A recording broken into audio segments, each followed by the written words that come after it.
Hello everyone, welcome to our YouTube channel. आज की इस वीडियो में हम बात करेंगे कि Huawei B310 या किसी भी और राउटर में जिसमें दो एंटीने लगाने के ऑप्शन हमारे पास अवेलेबल हों, यानी कि दो एंटीना पोर्ट्स हों, तो क्या दो एंटीने लगाने से हमारी जो इंटरनेट की स्पीड है वो डबल हो जाती है या इस पर कितना फ़र्क पड़ता है या बिल्कुल ही फ़र्क नहीं पड़ता है। आज की इस वीडियो में हम इसी चीज़ के बारे में बात करेंगे। तो आप देख सकते हैं कि मेरे पास ये Huawei का B310 राउटर है जिसमें मैंने दो एंटीने लगाए हुए हैं। इस राउटर का रिव्यू मैंने चैनल पर अपलोड किया हुआ है, अगर आप चाहें तो वो भी वीडियो देख सकते हैं। इसमें इस टाइम दो एंटीनाज लगे हुए हैं, एक ये हमारी जो मेन एंटीना पोर्ट है एंटीना 1, और दूसरी जो हमारी एंटीना 2 की पोर्ट है उसमें। तो चलिए अब हम कंप्यूटर स्क्रीन पे चलते हैं और देखते हैं कि अब ये दो एंटीनाज के साथ हमें कितनी स्पीड मिल रही है इस टाइम। जी, मैं अब स्पीड टेस्ट ऑन करने लगा हूँ। आप देख सकते हैं कि इस टाइम कंप्यूटर के साथ हमारी डिवाइस के साथ दो एंटीना अटैच हैं, तो इस टाइम हमें कितनी स्पीड मिल रही है।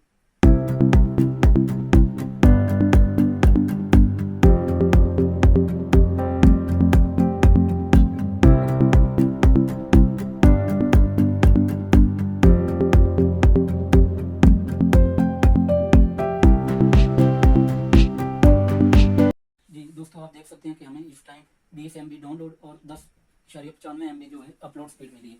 तो अब अगर मैं एक एंटीना की जो पोर्ट है वो एंटीना साथ में इसे उतार देता हूँ। अब मैं एक एंटीना जो है वो मैंने, आप देख सकते हैं कि अलग कर दिया इससे, ये कनेक्टर मैंने लगाया हुआ था। तो अब देखते हैं कि कितना फ़र्क आता है। सिग्नल डिवाइस पे हमें जो शो हो रहे हैं वो इस टाइम पे फुल शो हो रहे हैं। तो अब अगेन मैं एक दफ़ा स्पीड टेस्ट को लॉन्च कर देता हूँ।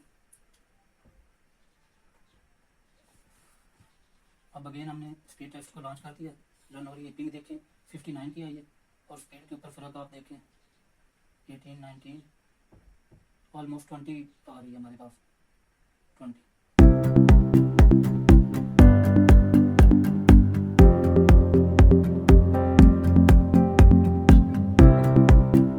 जी दोस्तों, स्पीड आपने देखा है कि अब भी हमारे पास 20 MB डाउनलोड आ रही है और 13 MB जो अपलोड है। तो अपलोड स्पीड 3 MB अब इंक्रीज हुई है। तो डुअल एंटीना लगाने का फिर फ़ायदा क्या होता है, आप देख सकते हैं कि जो डाउनलोड स्पीड है वो हमारे पास सेम है, कोई इतना खास फ़र्क नहीं पड़ा स्पीड के ऊपर। तो जैसा कि हम एक्सपेक्ट कर रहे थे कि ये स्पीड डबल हो जानी चाहिए थी, या अगर मैंने एक एंटीना उतारा है तो फिर स्पीड 10 MB आ जाती, हाफ हो जानी चाहिए थी। तो ये जो सेकंड एंटीना है इसका फिर फ़ायदा क्या होता है, ये हम क्यों यूज़ करते हैं, या इससे स्पीड के ऊपर क्यों फ़र्क नहीं पड़ रहा। तो उसके लिए अब हम चलते हैं हमारे डिवाइस के अंदर, जो हमारी लोकल होस्ट है का IP एड्रेस है, उस पर डिवाइस के एडमिन पैनल को मैं ओपन कर रहा हूँ। अब यहाँ पर आपको मैं दिखाता हूँ एंटीना की पोर्ट, एंटीना वाला ऑप्शन मेरे पास अवेलेबल है, मैं इसको ओपन कर रहा हूँ।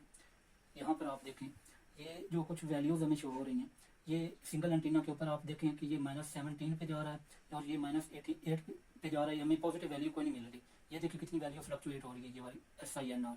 तो अब अगर मैं अगेन जो दूसरा एंटीना है वो इसके साथ कनेक्ट करता हूँ तो क्या होता है वो आप देखिएगा स्क्रीन के ऊपर कि कितना फ़र्क पड़ता है। ये देखें अब हमारी जो वैल्यूज़ हैं वो पॉजिटिव होगी, ये SINR जो वैल्यू है ये आप देख सकते हैं कि अब पॉजिटिव होगी। मैं अगेन उतारता हूँ एक दफ़ा ताकि कन्फर्म हो। ये देखें अब ये माइनस में चलेगी वैल्यू, लेकिन जैसे ही मैं ये सेकंड एंटीना की जो वायर है वो अटैच करूँगा, ये देखें अब ये हमारी वैल्यू जो है सारी पॉजिटिव हो चुकी है।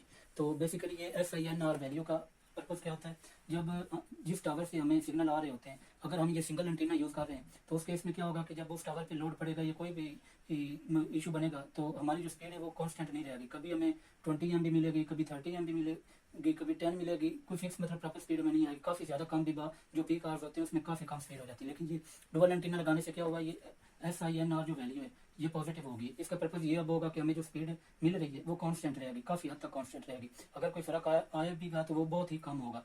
जब पीक आवर्स भी होंगे तो आपको ऑलमोस्ट ये 20 MB से ऊपर जो इस टाइम हमारी स्पीड वही प्रोवाइड करेगा। ये मैं एक दफ़ा स्पीड टेस्ट को ऑन करता हूँ, ये आप देखिएगा, मैं आपको दिखाता हूँ जो हिस्ट्री है। ये देखें ये मैंने जो स्पीड टेस्ट रन किए हैं वो 552 है, और जो मैक्सिमम ये मुझे गांव एरिया में स्पीड मिली वो तकरीबन 29 MB तक मिली है, और 15 MB जो है वो एवरेज स्पीड है। तो जब पीक आवर्स भी होते हैं तो ये 15 से 20 MB के दरमियान ही मेरी स्पीड रहती है, और जब पीक आवर्स नहीं होते तो ये 30 MB 28 MB तक चली जाती है। ये 28 से नीचे ही रहती है, क्योंकि मैंने जितनी दफ़ा भी रन किया टेस्ट ये इतनी आई है। और ये हो सकता है कि बाद कुछ टाइम ऐसा हो जिसपे इसकी स्पीड ज़्यादा हो जाती हो। तो मैंने जितने रन किए वो मुझे मैक्सिमम ये 28 to 9.98 MB मिली है। और जो IDM के ऊपर मुझे स्पीड मिलती है वो जो नॉर्मल होती है वो 2 MB से 3 MB मिल रही होती है, और जब ज़्यादा स्पीड आ रही हो तो वो वही 3 MB जो है 3 MB से 5 MB की रेंज में चली जाती है पर सेकंड। तो ये राउटर काफ़ी अच्छा है, स्पीड वगैरह काफ़ी रिलायबल देता है। और ये डुअल एंटीना का पर्पस अब आपको समझ आ गया होगा क्यों हम लगाते हैं। इससे स्पीड के ऊपर ज़्यादा फर्क नहीं पड़ता, लेकिन आपको जो इंटरनेट की स्पीड मिल रही होती है वो स्टेबल हो जाती है, वो कांस्टेंट हो जाती है। और एक बात और, जो आपका मेन इंटरनेट की पोर्ट होती है एंटीना वाली, वो यही होती है एंटीना मान। अगर आप दोनों को उतार के ये वाली जो वायर है अगर इसमें लगाएंगे तो आपका इंटरनेट नहीं चलेगा। ये जस्ट आपको एंटीना मान की जो पोर्ट है उसको सिग्नल की क्वालिटी इंक्रीज करती है, जस्ट हेल्पर है ये वाली जो पोर्ट है। ये नहीं है कि ये दोनों मेन एंटीना पोर्ट है। मेन एंटीना पोर्ट आपकी यही वाली है, यही से आपके डिवाइस मेन जो सिग्नल है वो कैप्चर करता है स्पीड इंटरनेट की। ये जस्ट स्पीड जो सिग्नल की क्वालिटी है उसको इन्हांस करने के लिए यूज़ होता है। तो आज की वीडियो में इतने, मिलते हैं नेक्स्ट वीडियो में।